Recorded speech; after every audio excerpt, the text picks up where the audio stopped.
Fala galera, pra cima! Pra quem não me conhece, meu nome é Jefferson Rosa, já estou há bastante tempo nessa brincadeira de concurso público. Estou aqui junto com a Oficina da Aprovação para poder dar dicas valiosas para o concurso de auditor fiscal da Receita Federal e analista tributário. Existe uma matéria que ela só é feita para reprovar. Se você for muito bem, acertar tudo, você não vai melhorar sua classificação, tá? É a língua estrangeira. E muita gente arranca os cabelos, por quê? Porque é reprovado apenas na língua estrangeira. Ela faz a diferença apenas para reprovar, mas eu tô aqui para poder te dar dicas. E se você gostou, eu peço que você veja o vídeo até o final, porque você vai crescer com pequenos minutos da sua vida, beleza? Preste atenção, a língua estrangeira ela faz parte da P1, geralmente, desde que eu me conheço como gente de concurso da Receita Federal, ela faz parte da prova 1, que tem peso 1, certo? E geralmente vem 10 questões, tá? Sendo que dessas 10 questões, tem o histórico de acertar 40%.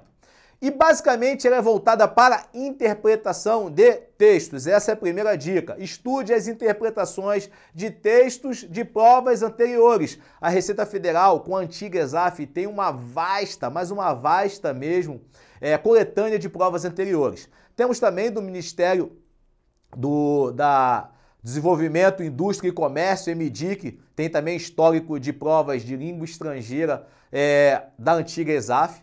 Já sabemos que a ESAF não vai fazer o seu próximo concurso, tá? Então a primeira dica é, se você tem dificuldade em língua estrangeira, vai estudar o quê?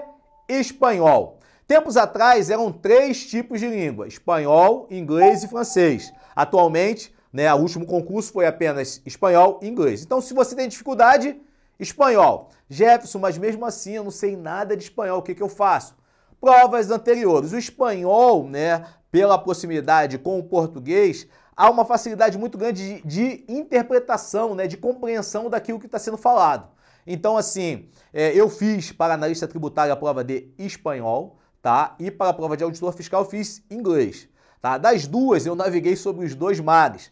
Nas duas é tranquilo, desde que você faça provas anteriores. Primeira dica, se está com dificuldade, faz espanhol. Segunda dica, fazer provas anteriores. Toda semana faz uma provinha, 1 hora da sua semana você reserva para a prova. Então, segunda dica, provas anteriores.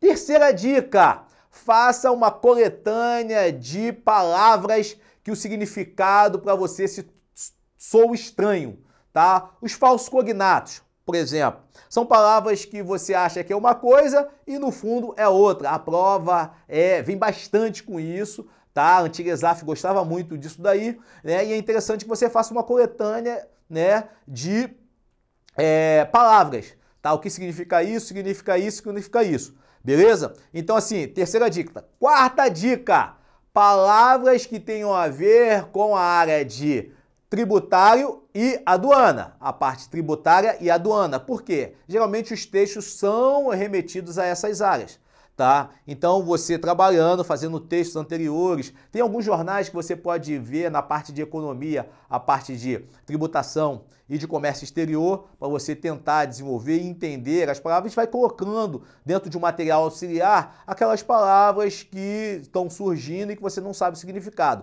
Fazendo isso de forma bem leve, sem nenhum tipo de pressão, você vai conseguir acertar quase que todas as questões, tá? Isso independente de ser inglês ou espanhol. Se você tem dificuldade, vai para o espanhol, tá? Então dei 4 dicas importantíssimas em relação ao estudo da língua estrangeira. Lembrando sempre que a língua estrangeira não vai te aprovar, mas ela vai te reprovar se você não estudar. Alguns alunos fecham os olhos para essa língua, porque eu sei, eu fiz CCAA, fiz cultura inglesa, estudei com a tia Teteca e chega na hora da prova toma pau. Por quê? É uma prova voltada para a parte específica, As palavras são específicas da área de tributação e de comércio internacional, comércio exterior, tá? Então essas dicas são valorosíssimas para você, por isso que eu peço para você comentar, compartilhar e dar um joinha, porque eu tô te ajudando e você ajuda também a gente, beleza? Um abraço, galera, bons estudos e vamos que vamos!